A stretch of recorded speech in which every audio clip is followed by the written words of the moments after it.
والسلام على رسول الله أما بعد. أعوذ بالله السميع العليم من الشيطان الرجيم من همزه ونفخه ونفسه. ودخل معه السجن فتيان قال أحدهما إني أراني أعصر خمرا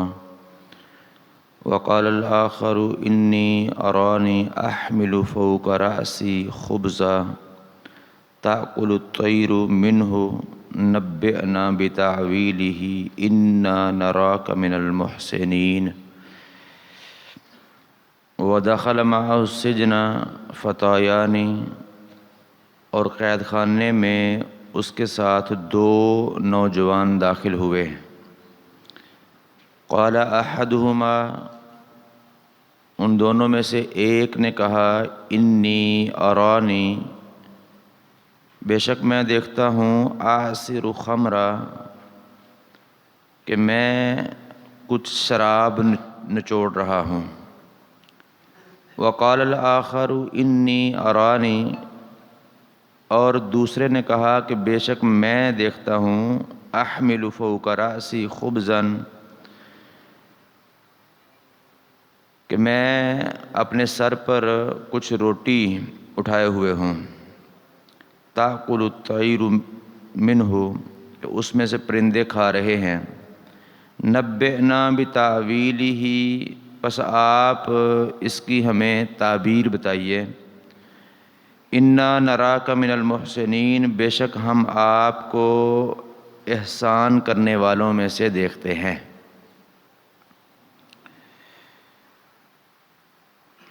ودخل معه السجن فتیان، اور اس کے ساتھ یعنی یوسف علیہ السلام کے بارے میں جب یہ فیصلہ کر دیا گیا کہ اب اس بات کو چھپانے کے لیے، لوگوں کے دلوں سے نکالنے کے لیے یہی حل ہے کہ ایک مقررہ مدت تک یوسف علیہ السلام کو قید خانے میں ڈال دیا جائے. تو قید خانے میں جب ان کو ڈال دیا تو ان کے ساتھ دو نوجوان اور قید خانے کے اندر داخل ہوئے. فتیانی، یہ فتن کی جمع تثنیہ ہے. فتن ہوتا ہے ایک نوجوان، اور فتیانی دو نوجوان. یہ بادشاہ کے کچھ قریبی خاص خادم تھے.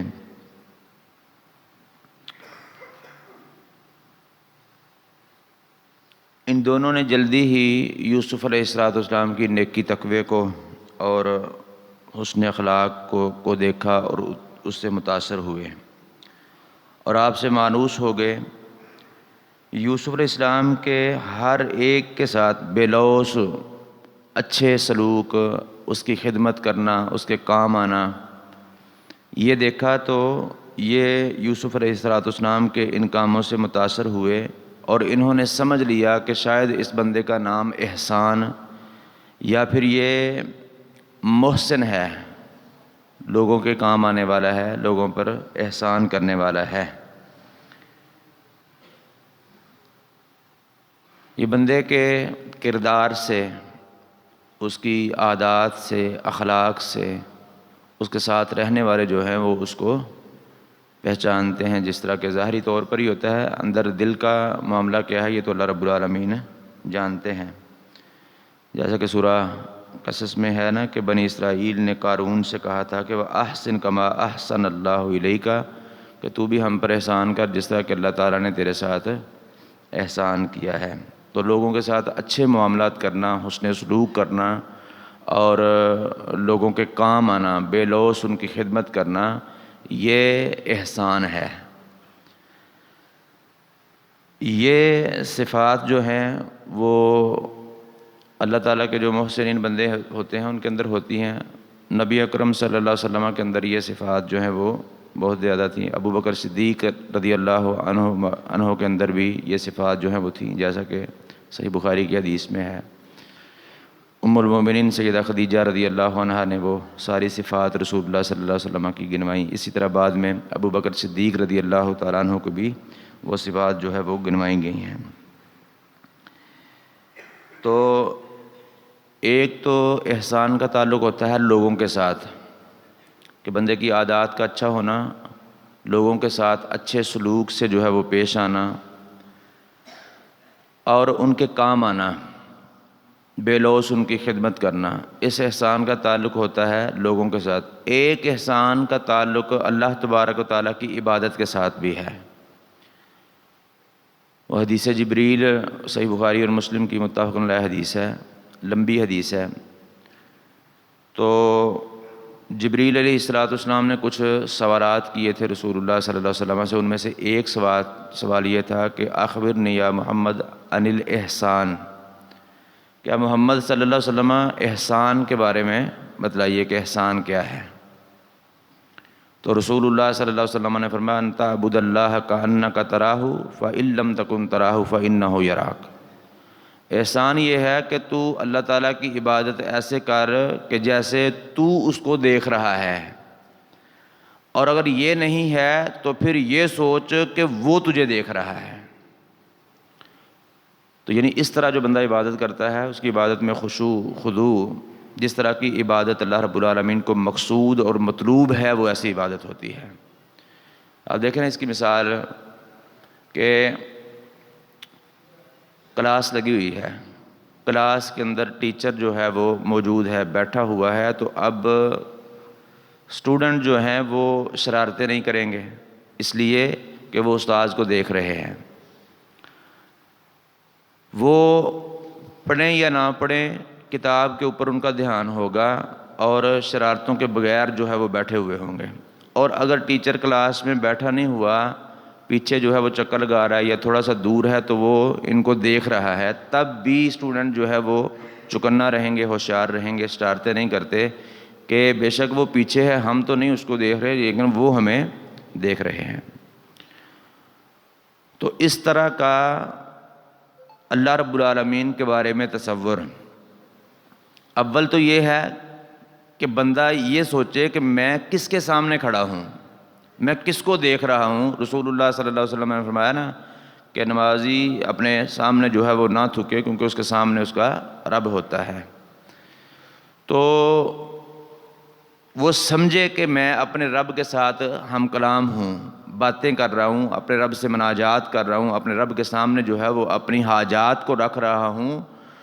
تو وہ پورے خشوع اور خضوع کے ساتھ،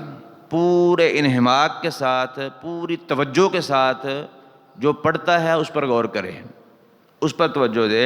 ادھر ادھر خیالات جانے سے جو ہے وہ اپنے آپ کو روک کے، اگر خیالات آتے ہیں، آ ہی جاتے ہیں،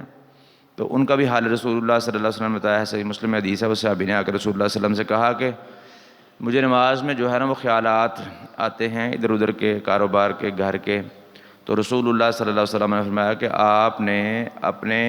3 بار اعوذ باللہ من الشیطان الرجیم پڑھ کے تو 3 بار اپنے بائیں کندھے پر جو ہے وہ دھدکارنا ہے۔ دھدکارنا پھونک بھی نہیں ہوتی ہے اور بالکل مطلب جو تھوک پھینکنا ہوتا ہے وہ بھی نہیں ہوتا، مطلب ایسی پھونک کے جس میں تھوک کے ذرات ہوں، تو اس طرح کرنا ہے۔ وہ صحابی کہتے ہیں میں نے مسلسل اس طرح کیا رسول اللہ صلی اللہ علیہ وسلم کے کہنے پر، تو مجھے جو ہے وہ نماز کے اندر خیالات آنے بند ہو گئے۔ تو اگر آ جائیں تو یہ مطلب اس کے اختیار میں نہیں ہے، لیکن یہ ان کو روکنے کی کوشش کرے اس طرح جس طرح کہ رسول اللہ صلی اللہ علیہ وسلم نے بتایا ہے۔ تو پوری توجہ کے ساتھ اللہ رب العالمین کی عبادت کرے، یہ ہے عبادت کے اندر احسان۔ تو یہ دونوں قسم کا احسان جو ہے وہ یوسف علیہ السلام کے ساتھ اللہ رب العالمین نے کوٹ کوٹ کے بھرا ہوا تھا۔ لوگوں کے ساتھ احسان بھی اور اللہ رب العالمین کی عبادت کے اندر احسان بھی، وہ دونوں ہی احسان ان کے اندر تھے۔ تو جب یہ لوگوں نے دیکھا تو پھر ان کو سمجھ لیا کہ شاید اس شخص کا نام ہی احسان ہے، اس لیے یہ اتنے احسان کرتا ہے، یا پھر یہ محسن ہے کہ لوگوں کے کام آنے والا ہے، بے لوث لوگوں کی خدمت کرنے والا ہے، لوگوں پر احسان کرنے والا ہے۔ تو اس لیے وہ سارے قید خانے میں ان کو یہی نظر آئے، انہی کو جو ہے یوسف علیہ السلام کو ہی انہوں نے اس قابل سمجھا کہ اس بندے سے ہم اپنے خواب کی تعبیر پوچھیں۔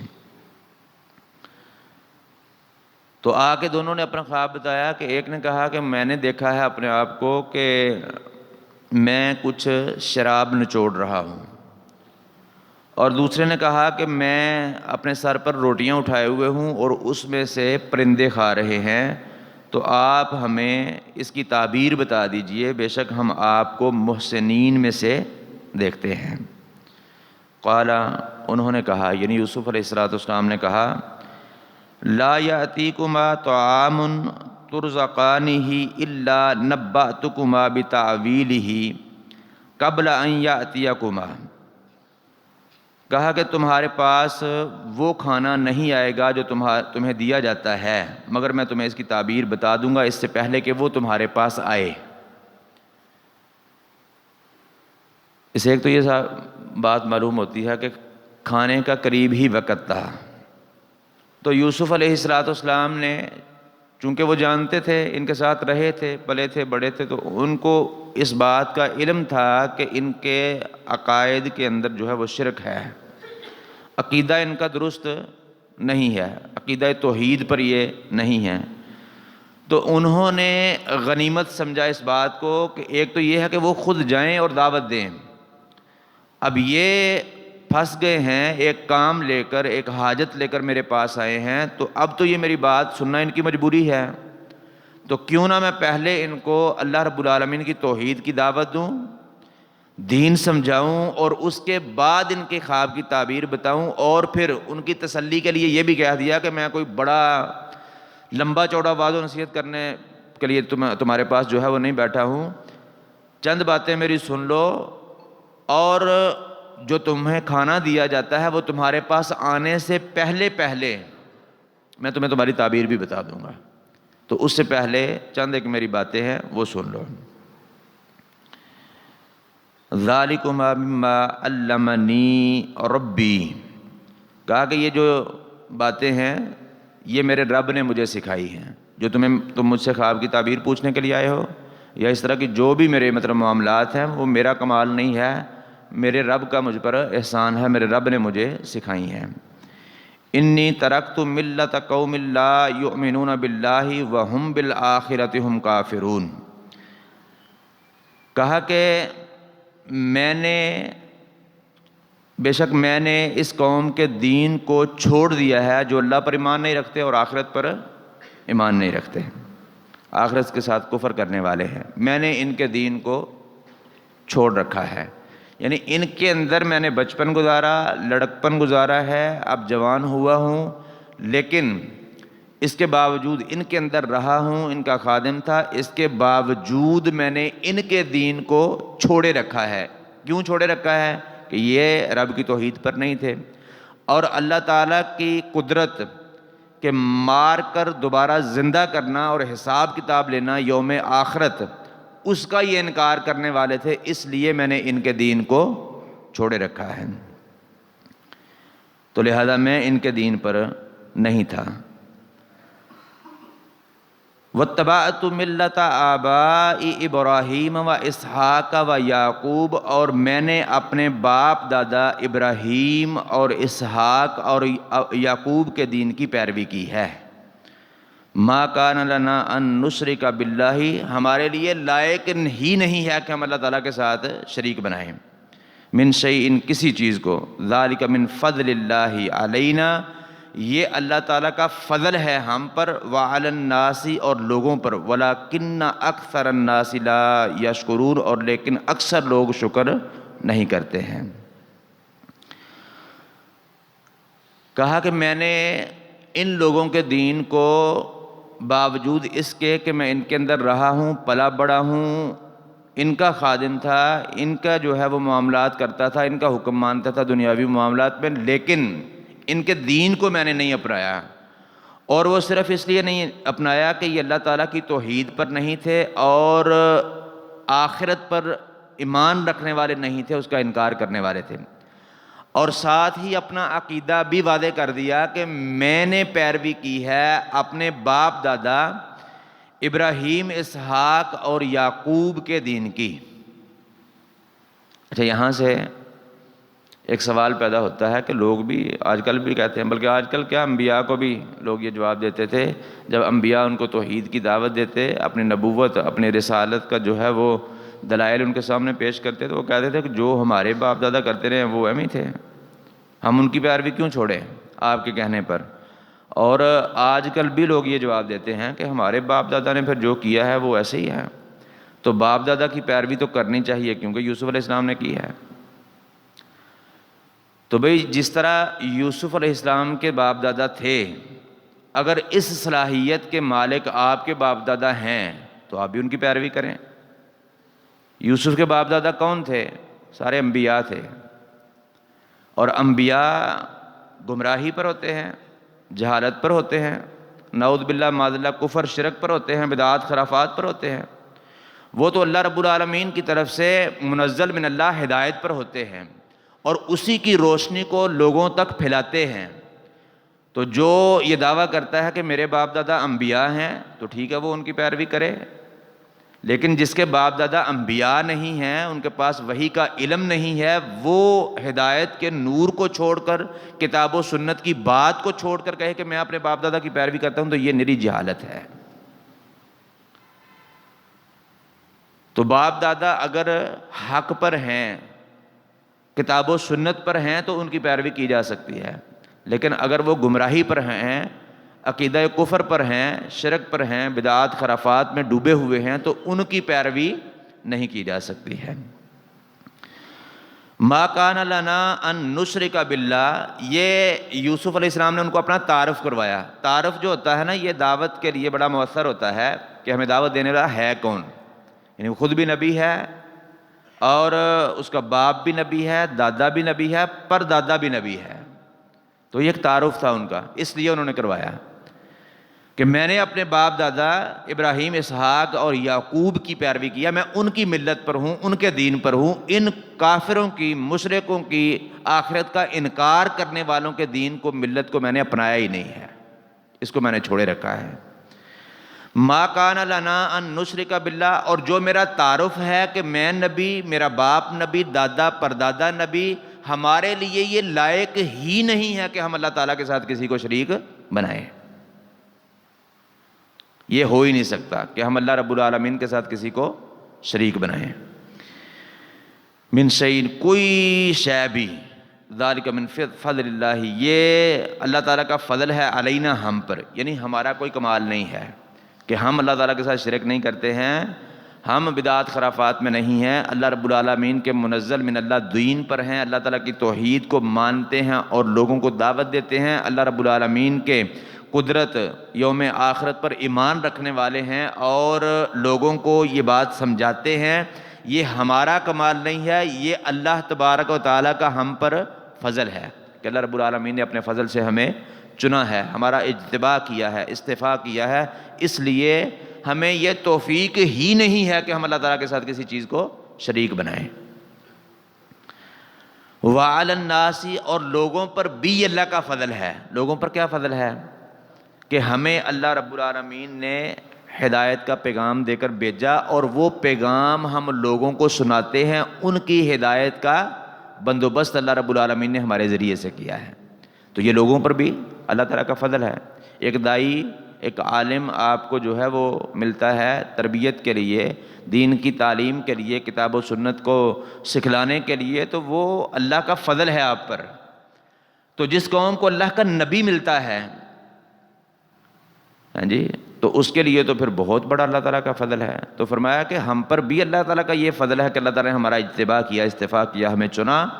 اور شرک کی، بدعات خرافات کی، گمراہی کی طاقت ہم سے چھین لی، اور عقیدہ توحید، عقیدہ آخرت اور اللہ تعالیٰ کی اطاعت جو ہے وہ اللہ رب العالمین نے ہمارے اوپر جو ہے وہ لازم کر دی، ہمیں سکھا دی، اور ہمیں لوگوں کی ہدایت کا سبب بنایا۔ یہ ہم پر بھی اللہ تعالیٰ کا فضل ہے اور لوگوں پر بھی اللہ تعالیٰ کا فضل ہے۔ وَلَكِنَّ أَكْثَرَ النَّاسِ لَا يَشْكُرُونَ، اور لیکن اکثر لوگ شکر نہیں کرتے۔ وہ کون ہیں جو شکر نہیں کرتے؟ جو انبیاء کی تعلیم کو جنہوں نے نہیں اپنایا، ان کی باتوں کو نہیں مانا، ان کے دلائل پر غور و فکر نہیں کیا، ان کی نبوتوں کا انکار کر دیا، اور ان کے توحید کی دعوت دینے پر، دلائل دینے پر، اللہ تعالیٰ کی آیات سنانے پر بھی انہوں نے یقین نہیں کیا اور ایمان نہیں لائے، اور اپنے کفر پر اڑے رہے۔ جس عقیدے پر تھے، جس پر اپنے باپ دادا کو پایا، اسی گمراہی کی دلدل میں پھنسے رہے، تو ایسے لوگ شکر نہیں کرتے۔ ایک شکر ہوتا ہے اپنی زبان کے ساتھ، ایک شکر ہوتا ہے اپنے عمل کے ساتھ۔ اللہ رب العالمین کی نعمت تھے یوسف علیہ السلام یا ان کے باپ دادا،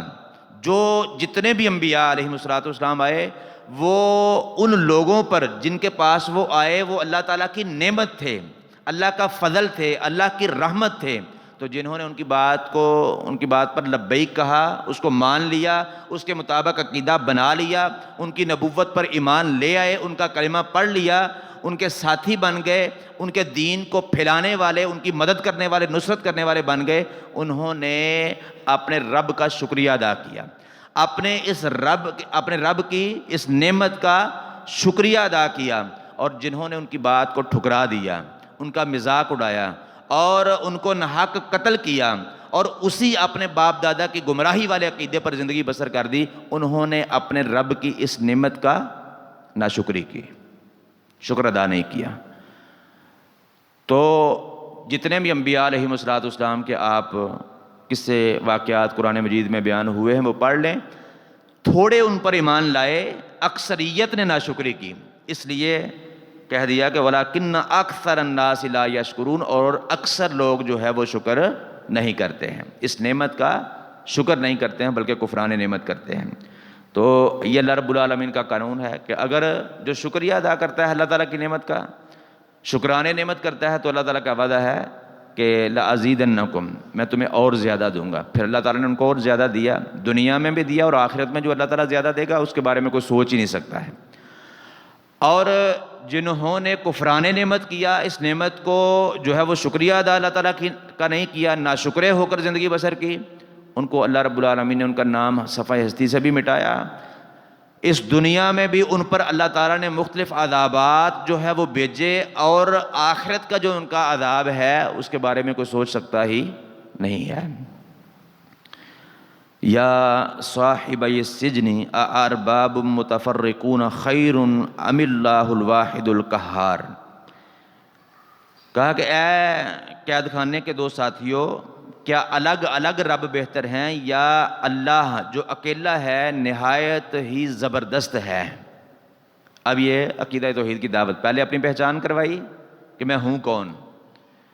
اور میرا دین کیا ہے، میری ملت کیا ہے، میں نے کس کی ملت کی پیروی کی ہے، کس کے دین کو جو ہے وہ آگے پھیلا رہا ہوں،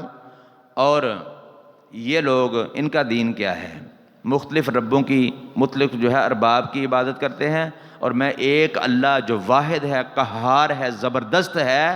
جس کا مقابلہ کرنے کی، جس کے عذاب سے بچانے کی کسی کو ہمت نہیں ہے، اس کو عاجز کر دے عذاب سے یہ کسی کی طاقت نہیں ہے، وہ رب بہتر ہے، اس کی عبادت کرنی چاہیے، یا یہ جو الگ الگ ارباب بنائے ہوئے ہیں یہ بہتر ہیں؟ تو اس سے یہ پتہ چلتا ہے کہ اس وقت کی وہ حکومت اور لوگ جو ہیں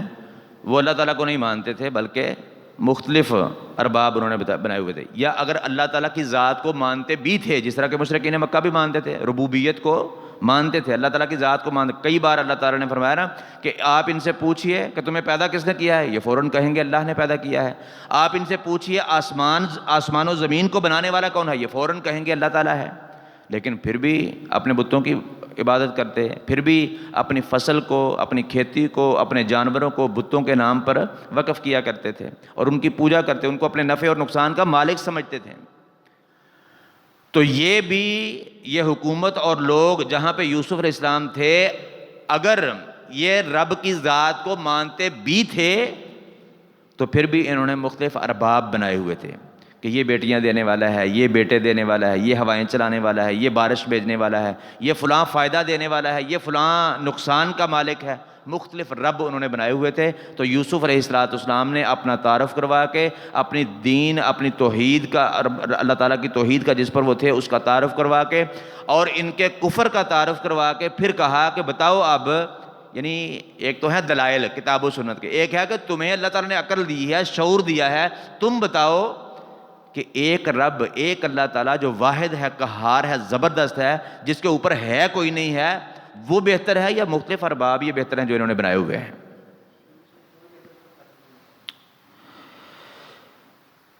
یا صاحب السجن ارباب متفرقون خیر ام اللہ الواحد القہار، اے میرے جیل خانے کے دو ساتھیوں، بتاؤ کہ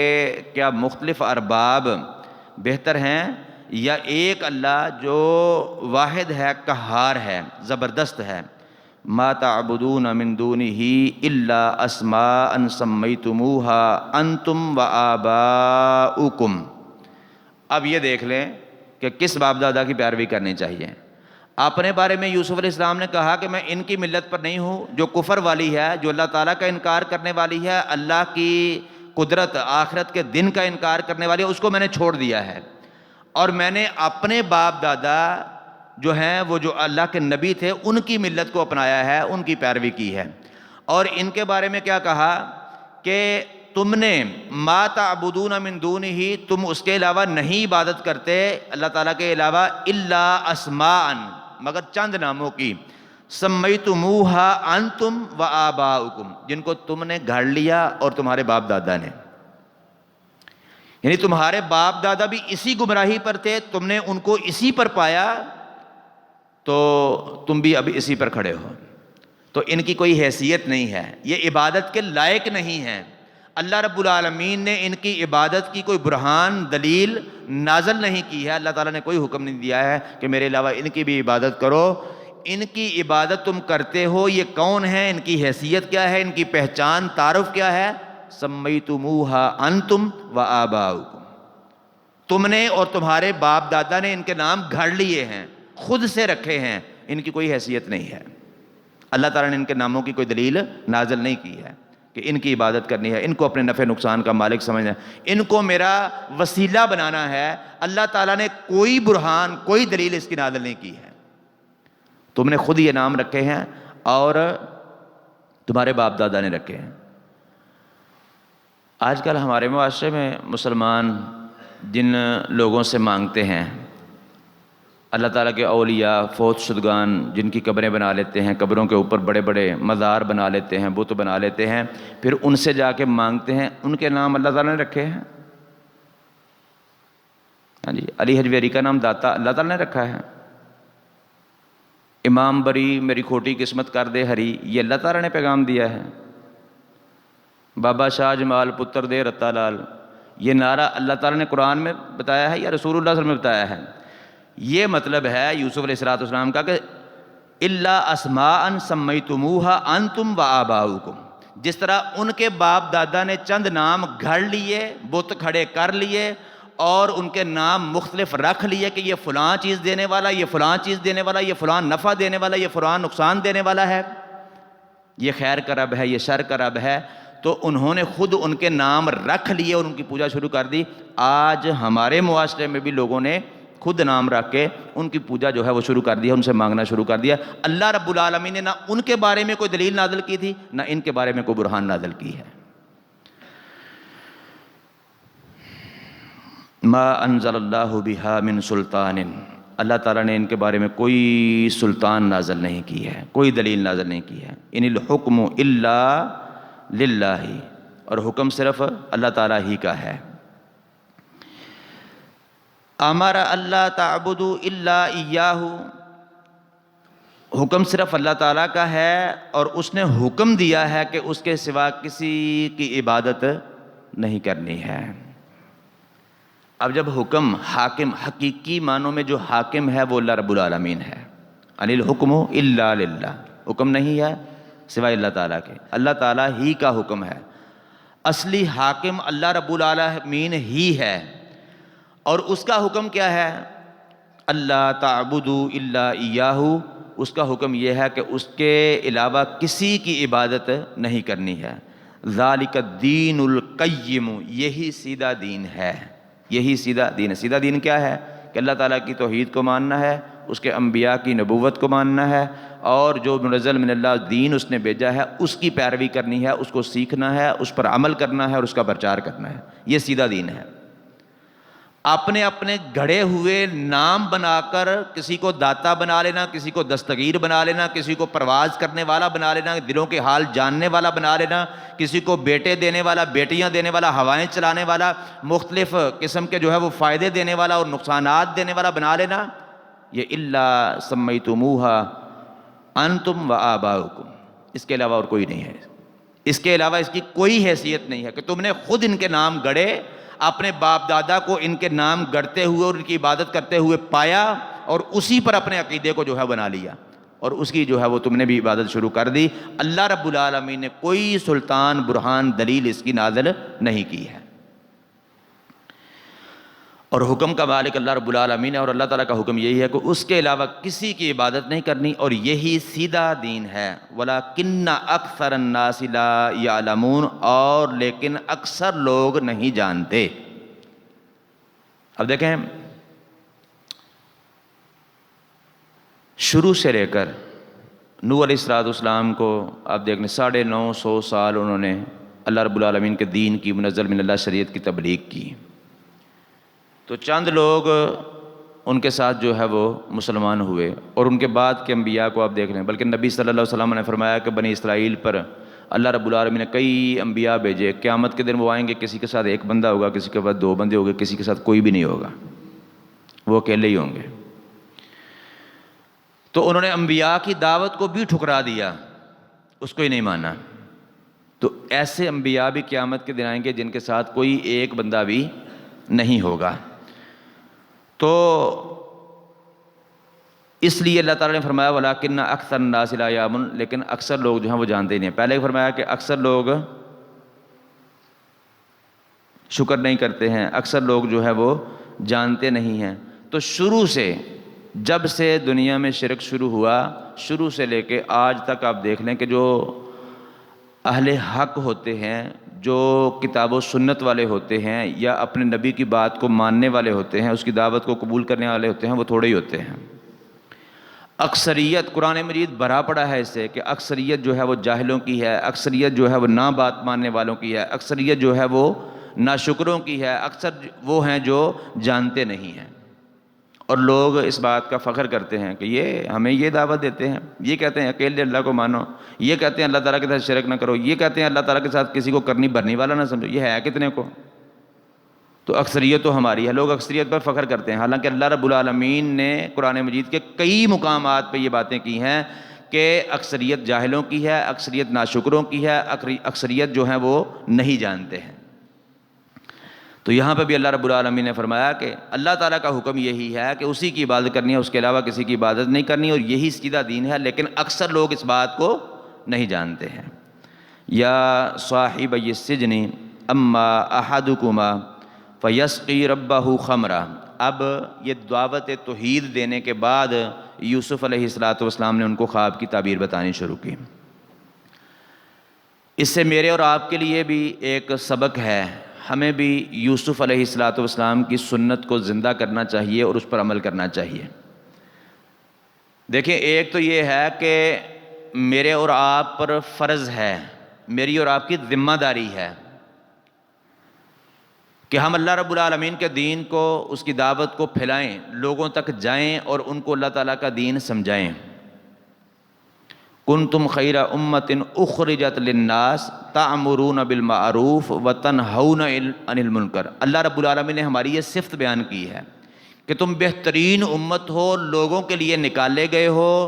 وجہ کہ لوگوں کو نیکی کا حکم دیتے ہو اور برائی سے لوگوں کو منع کرتے ہو۔ یہ میری اور آپ کی ذمہ داری ہے جو اللہ رب العالمین نے بیان کی ہے۔ اور صحیح بخاری کی حدیث میں رسول اللہ صلی اللہ علیہ وسلم نے فرمایا بلغوا انی ولو آیہ، مجھ سے ایک آیت بھی پہنچی ہے تو اس کی بھی تبلیغ کرنی ہے، اس کو بھی آگے پہنچانا ہے۔ اب یہ حکم کس کو ہے؟ امت کو ہے، صرف علماء کو، اساتذہ کو، مفتیوں کو، مولویوں کو نہیں ہے، وہ بھی اس کے اندر شامل ہیں۔ ساری کی ساری امت، جو بندہ بھی لا الہ الا اللہ محمد رسول اللہ صلی اللہ علیہ وسلم پڑھتا ہے، وہ مرد ہے، عورت ہے، بلوغت کے بعد یہ فریضہ ہر کسی کے اوپر ہے، کیونکہ رسول اللہ صلی اللہ علیہ وسلم نے فرمایا ہے اللہ رب العالمین نے فرمایا کہ تم بہترین امت ہو، یہ نہیں فرمایا کہ تم اس امت کے بہترین علماء ہو، تمہیں نکالا گیا ہے کہ تم لوگوں کو نیکی کی دعوت دو اور برائی سے روکو، فرمایا تم بہترین امت ہو، علماء ہیں، عامی ہیں، کوئی بھی ہیں، جس پر امت کا لفظ بولا جاتا ہے، جو امت کے اندر اپنے آپ کو شامل سمجھتا ہے، اس کی یہ ذمہ داری ہے تأمرون بالمعروف وتنہون عن المنکر۔ اور آپ نے فرمایا بلغوا انی ولو آیا، ایک آیت بھی پہنچی ہے۔ اب علماء کے پاس ایک آیت کا علم ہوتا ہے، ایک حدیث ہوتی ہے ان کے پاس۔ یہ کس کو ہے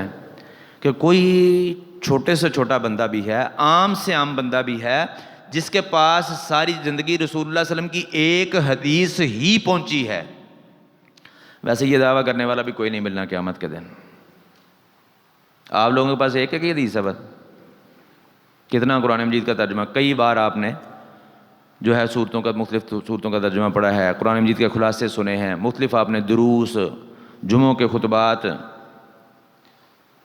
تو کتنی آیات، کتنی احادیث آپ تک پہنچ چکی ہیں۔ انفرادی طور پہ کبھی کوئی آپ کو عالم ملا، کوئی اللہ کا بندہ ملا، داعی ملا، اس نے آپ کو دعوت دی، آپ کو احادیث سنائی۔ کئی بار آپ کتاب پڑھتے ہوئے رسول اللہ صلی اللہ علیہ وسلم کی باتیں پڑھ لیتے ہیں، قرآن مجید کی تلاوت کرتے ہیں، اللہ تعالیٰ کی باتیں پڑھتے ہیں۔ یہ دعویٰ کرنے والا بھی قیامت کے دن کہ میرے پاس ایک ہی آیت پہنچی تھی، یہ بھی کوئی نہیں ہونا۔ لیکن پھر بھی نبی صلی اللہ علیہ وسلم نے کہہ دیا کہ ایک آیت بھی جس کے پاس پہنچی ہے، ایک مسئلے کا اس کو پتہ ہے، ایک حدیث اس کے پاس ہے، وہ بھی وہ لے کر نکلے، بلغو، وہ اس کی تبلیغ کرے۔ تو ایک تو یہ ہے کہ میرے اور آپ پر فرض ہے کہ ہم اللہ تعالیٰ کے دین کی دعوت کو پھیلائیں، لوگوں کو سمجھائیں، لوگوں تک جائیں، اس کی تبلیغ کریں۔ دوسرا یہ ہے کہ کوئی بندہ کسی کام کی، کسی حاجت کی وجہ سے ہمارے پاس آ جائے، مثلا آپ میں سے کوئی دکاندار ہے تو کوئی آپ سے کوئی سودا خریدنے کے لیے آپ کا کسٹمر آتا ہے، یا کسی بھی حاجت کے لیے، کسی کام کے لیے آپ کے پاس وہ آیا ہے، تو اس وقت کو غنیمت جانیں، جس طرح کہ یوسف علیہ السلام نے اس کو غنیمت جانا کہ ایک تو یہ ہے کہ میں اللہ کا پیغام لوگوں کو پہنچاؤں ان کے پاس جا کے، دوسرا یہ میرے پاس آ گئے ہیں، اب ان کی مجبوری ہے میری بات سننا۔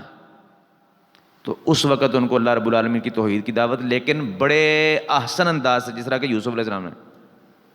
اگر آپ پہلے ہی اس پر کوئی فتویٰ لگا دیں کہ آپ تو شرک کر رہے ہیں، آپ تو مشرک ہیں، کسی کے ہاتھ میں آپ کڑا دیکھتے ہیں، چھلا دیکھتے ہیں، اس طرح کا کوئی معاملہ دیکھتے ہیں، دھاگا دیکھتے ہیں، فوراً اس پر آپ فتویٰ لگا دیں کہ آپ تو مشرک ہو گئے، آپ نے تو یہ لٹکا لیا، لہذا آپ نے اللہ تعالیٰ کے ساتھ شرک کر دیا۔ بھئی بڑے اچھے انداز کے ساتھ اس کو سمجھائیں۔ یہ فتوے جو ہے نا تب لگائے جاتے ہیں جب بندے کو اللہ تعالیٰ کی توحید کی سمجھ آ جائے، اس پر ایسے سخت فتوے لگانے چاہیے۔ جس کو پتہ ہی نہیں ہے توحید ہے کیا، جس کو پتہ ہی نہیں ہے دین ہے کیا،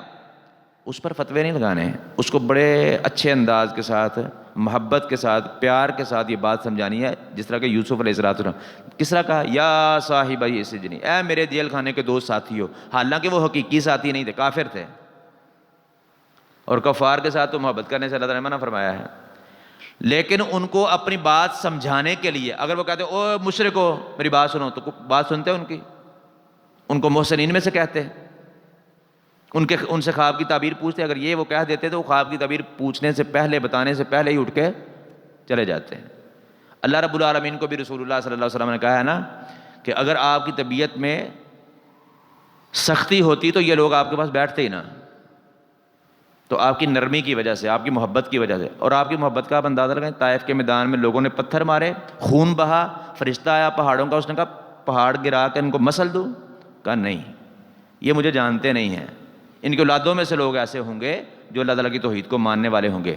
اور میری اطاعت کرنے والے ہوں گے۔ یہ آپ کی محبت، آپ کی نرمی۔ وہ صحیح بخاری میں حدیث ہے، ایک یہودی نبی صلی اللہ علیہ وسلم نے اسے قرض لیا ہوا تھا، ابھی قرض ادا کرنے کا وعدہ نہیں آیا تھا، وہ پہلے ہی لینے کے لیے آ گیا، اس نے اپنی چادر کو نبی صلی اللہ علیہ وسلم کے گلے میں ڈالا اور اس کو بٹ دینے شروع کیے، اور رسول اللہ صلی اللہ علیہ وسلم کا چہرہ سرخ ہو گیا، اس سے تکلیف محسوس کیا آپ نے۔ عمر بن خطاب رضی اللہ عنہ تھے، ان کو غصہ آیا، رسول اللہ صلی اللہ علیہ وسلم نے ان کو روکا، کہا کہ جاؤ تو اس کا قرض بھی ادا کرو اور زیادہ بھی دو۔ یہ تھی رسول اللہ صلی اللہ علیہ وسلم کی نرمی، جس کو دیکھ کر رسول اللہ صلی اللہ علیہ وسلم کی ایسی نرمیوں کو دیکھ کر لوگ جو ہے وہ اسلام قبول کر۔ صحیح بخاری میں حدیث ہے، ایک بدو آیا رسول اللہ صلی اللہ علیہ وسلم کے پاس، اس نے اسلام قبول کیا اور نبی صلی اللہ علیہ وسلم سے کوئی سوال کیا کہ مجھے کچھ دیں بھی، غریب آدمی تھا، نبی صلی اللہ علیہ وسلم چند بکریاں دیں، اس نے دیکھا کہ بکریوں کا کافی بڑا ریوڑ ہے، اس نے کہا یہ اور دے دیں مجھے، اور دے دیں، کہا اور دے دیں، اور دیں، کہا ساری مجھے دے دیں، ساری اس کو دے دیں۔ اس نے جا کے اپنی بستی میں اعلان کیا کہ وہ محمد صلی اللہ علیہ وسلم ایسے ہیں جو اس طرح تقسیم کرتے ہیں کہ ان کو ختم ہونے کا ڈر نہیں ہے۔ تو ساری بستی آ کے رسول اللہ صلی اللہ علیہ وسلم پر اسلام لے آئی۔ تو اخلاق، ہم سب دائی ہیں، صرف علماء نہیں. نبی صلی اللہ علیہ وسلم کیا فرمایا ہے؟ بلغوا انی ولو آیا. مسلمان مرد اور عورت بلوغت کے بعد ہر کسی کی ذمہ داری اللہ تعالیٰ کے دین کو، رسول اللہ صلی اللہ علیہ وسلم کے احکامات کو آگے پہنچانا ہے. سارے کے سارے دائی ہیں. تو سب کی طبیعت میں نرمی اور اخلاق میں جو ہے وہ حسن سب کے سب میں ہونا چاہیے. جو رسول اللہ صلی اللہ علیہ وسلم کے امتی ہیں، اپنے آپ کو امتی سمجھتے ہیں، اور اس حسن اخلاق کے ساتھ لوگوں کو دعوت دیں، تو پھر آپ کی دعوت جو ہے وہ مؤثر ہوگی، لوگ اس کو قبول کریں گے. جب آپ فتوے لگائیں گے تو یہ طریقہ رسول اللہ صلی اللہ علیہ وسلم کا نہیں ہے. آپ رسول اللہ صلی اللہ علیہ وسلم کا دیکھ لیں کہ آپ نے مشرکین مکہ کو، اپنے خاندان کو جو ہے وہ دعوت دی ہے، تو کبھی کہا ہے مشرکوں میری بات سنو؟ بلکہ اپنی رشتہ داری کے واسطے ان کو دیتے رہے ہیں کہ ٹھیک ہے میں کسی مزدوری کا سوال تو نہیں کرتا، لیکن رشتہ داری تو ہماری ہے، اس کا خیال رکھو. اس طرح دوسرے انبیاء کا بھی یہی معاملہ ہے. تو محبت کے ساتھ، پیار کے ساتھ، اچھے انداز کے ساتھ، اور بلکہ اللہ تعالیٰ نے تو فرمایا احسن قول کے ساتھ، سب سے اچھی بات کے ساتھ جو ہے وہ دین کی دعوت دیں گے تو آپ کی دعوت کو قبول کیا جائے گا. تو یوسف علیہ السلام کی سنت کو ضرور زندہ کیا کریں کہ جب آپ کے پاس کوئی آ جائے، اس کو آپ کے ساتھ کام ہے، اس نے آپ کی بات سننی ہے، اس کی مجبوری ہے، تو اس کو بڑے ہی اچھے انداز کے ساتھ اللہ رب العالمین کی توحید کی دعوت دیں، رسول اللہ صلی اللہ علیہ وسلم کی سنت کی دعوت دیں، اور اس کے بعد جو ہے وہ اس کا کام بھی اچھے انداز کے ساتھ کریں تاکہ وہ آپ سے متاثر ہو. یا صاحبی السجن اما احدکما فیسقی ربہ خمرا. تو اب یوسف علیہ السلام نے تعبیر بتانی شروع کی کہ اے قید خانے کے دو ساتھیو، تم میں سے جو ایک ہے سو وہ اپنے مالک کو شراب پلائے گا. جس نے دیکھا تھا کہ وہ شراب نچوڑ رہا ہے تو کہا کہ تم میں سے ایک جو ہے وہ تمہارے مالک کو شراب پلائے گا، اور دوسرا جو ہے وَأَمَّا الْآخَرُ فَيُسْلَبُ، جو دوسرا ہے اس کو سولی دیا جائے گا، اس کو سولی چڑھایا جائے گا. سولی پتہ کیا ہوتی ہے؟ ایک ہوتی ہے پھانسی، ایک ہوتی ہے سولی. اس میں فرق ہے. پتہ کسی کو کیا فرق ہے؟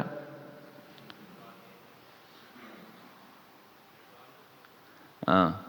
پھانسی ہوتی ہے کہ یہ پھندا بنایا جاتا ہے اور اس کو گلے میں ڈال دیا جاتا ہے، نیچے سے وہ کھینچ دیا جاتا ہے جو بھی نیچے ہوتا ہے ٹول وغیرہ، تو وہ لٹک جاتا ہے اور تڑپ تڑپ کر مر جاتا ہے. سولی یہ ہوتی ہے جس طرح وہ یہ صلیب انہوں نے بنائی ہوئی ہے نا، عیسیٰ علیہ السلام وہ ہیں تو نہیں، ان کو کہنا بھی نہیں چاہیے عیسیٰ علیہ السلام، جو انہوں نے بنایا ہوا ہے، جو کہ ان کے ہاتھ اس طرح باندھے ہوئے ہیں، اس طرح باندھ دیا جاتا ہے اور اس کو کچھ کیا نہیں جاتا، ایسے ہی چھوڑ دیا جاتا ہے. وہ وہاں سے تڑپ تڑپ کے بھوک پیاس سے یا پرندوں کے کھانے سے وہ مر جاتا ہے. تو یہ پھانسی سے بہت زیادہ سخت ہے. اللہ اکبر. تو کہا کہ تم میں سے ایک وہ اپنے مالک کو شراب پلائے گا، یعنی کہ وہ اس قید خانے سے آزاد ہو جائے گا، اس کی تعبیر یہ ہے.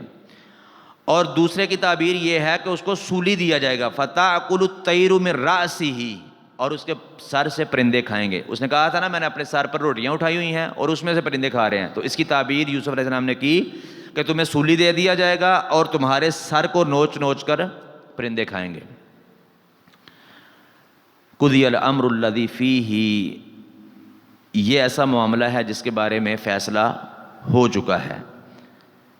تستفتیان، تم مجھ سے فتویٰ طلب کرتے ہو، یعنی ایسا معاملہ جس کے بارے میں تم مجھ سے پوچھتے ہو، فتویٰ طلب کرتے ہو،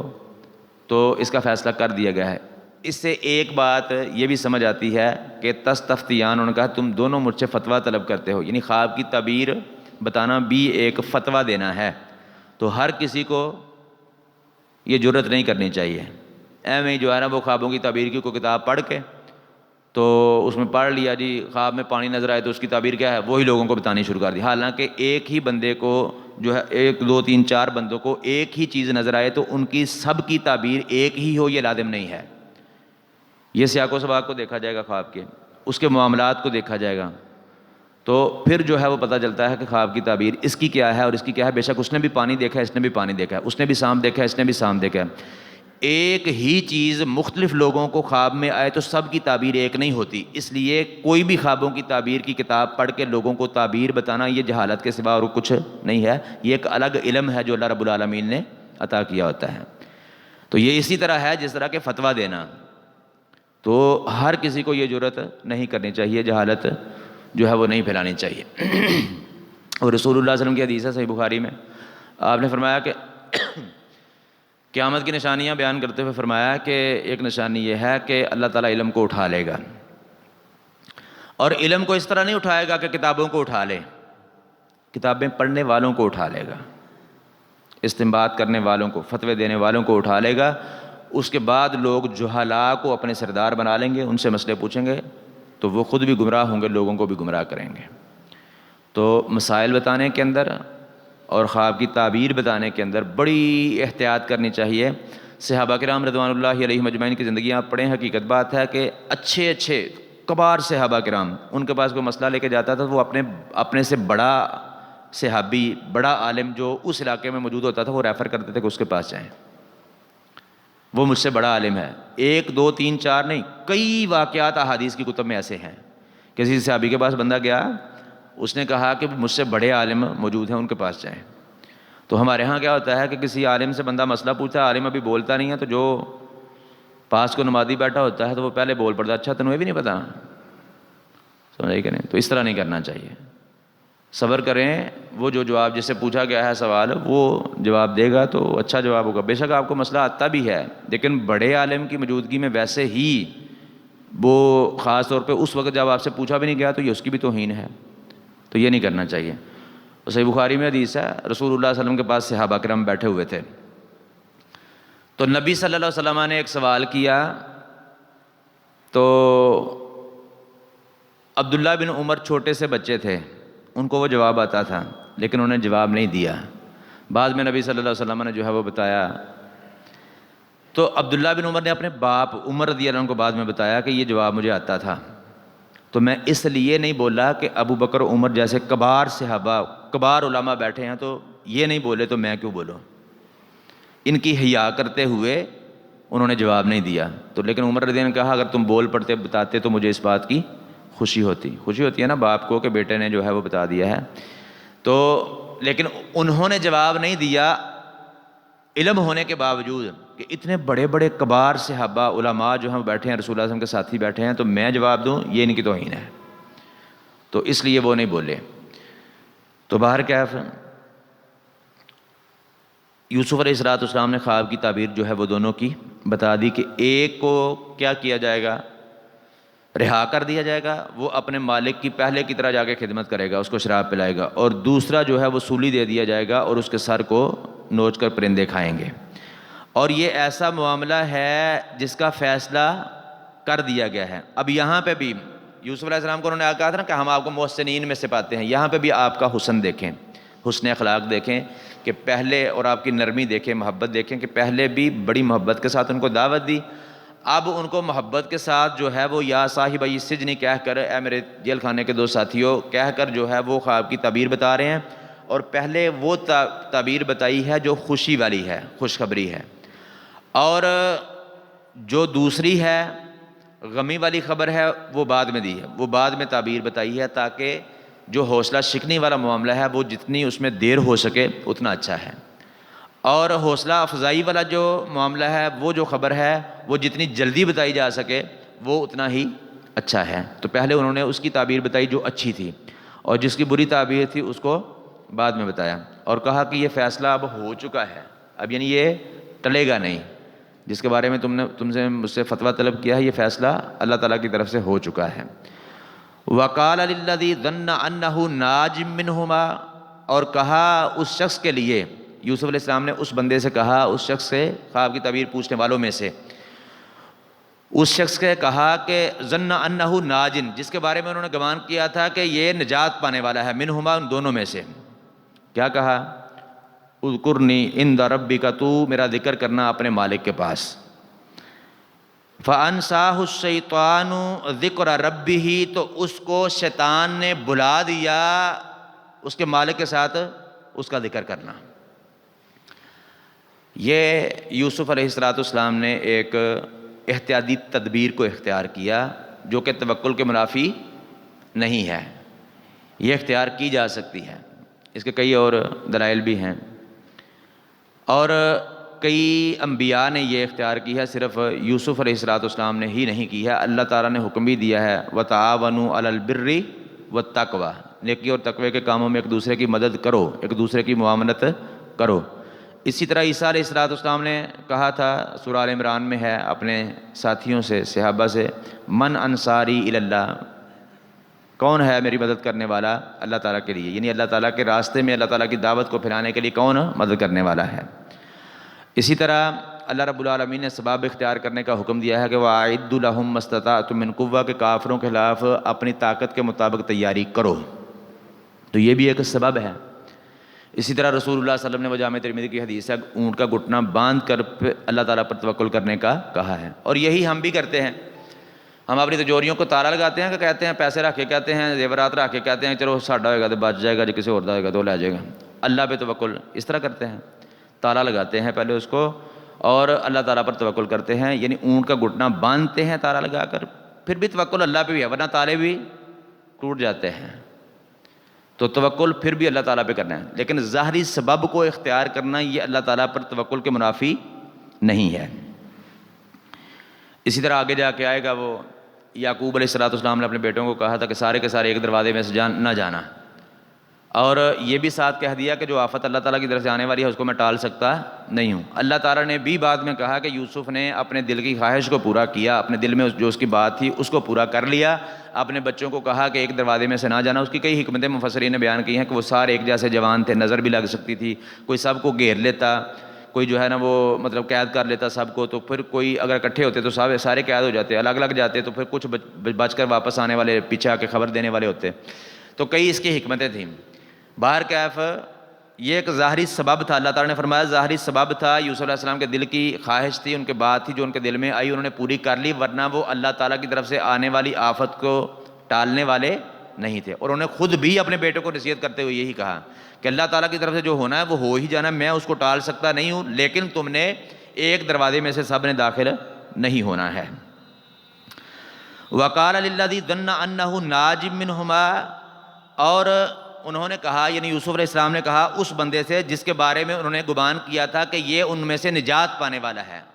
وہ کون؟ جس کی تعبیر یہ کی تھی کہ تم اپنے بادشاہ کو جا کے، اپنے مالک کو جا کے شراب پلاؤ گے، یعنی تمہیں یہاں سے رہا ہو جاؤ گے۔ اس کو کہا کہ اپنے مالک کو جا کے میرا ذکر کرنا کہ ایک بندہ وہاں پہ ایسا ہے، کیونکہ وہ خود اعتراف کر چکے تھے کہ ہم آپ کو محسنین میں سے دیکھتے ہیں۔ انہوں نے حسن عبادت اور حسن اخلاق، لوگوں کے کام آنا، یہ سارا کچھ یوسف علیہ السلام کا دیکھ لیا،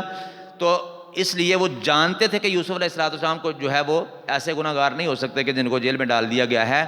تو یوسف علیہ السلام نے کہا کہ اپنے مالک کے پاس جا کر میرا ذکر کرنا کہ ایک بندہ ایسا ہے جو بے گناہ جو ہے وہ قید خانے کے اندر ہے اور کئی سال گزر گئے ہیں، تو اس کے بارے میں بھی کچھ سوچو۔ اچھا، اس نے کہنا تھا جا کر، لیکن اللہ تعالیٰ فرماتے ہیں کہ شیطان نے اس کو یہ کہنا، یوسف علیہ السلام کا ذکر کرنا اس کے مالک کے پاس یہ بلا دیا، تو پھر ظاہر ہے جب بلا دیا تو وہ نہیں کہہ سکا۔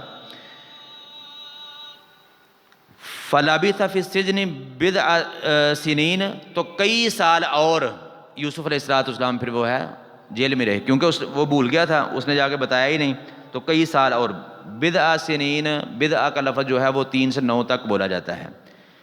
تو یعنی کئی اور سال، جتنے سال ہو گئے تھے اتنے جو ہے وہ 7، 8، 6، 9 تک زیادہ سال جو ہے وہ یوسف علیہ السلام پھر جیل میں رہے۔ اللہ تبارک و تعالیٰ سے دعا ہے کتاب و سنت کو صحیح معنوں میں سمجھنے، عمل کرنے اور دوسروں تک پہنچانے کی توفیق عطا فرمائے۔ وما توفیقی الا باللہ۔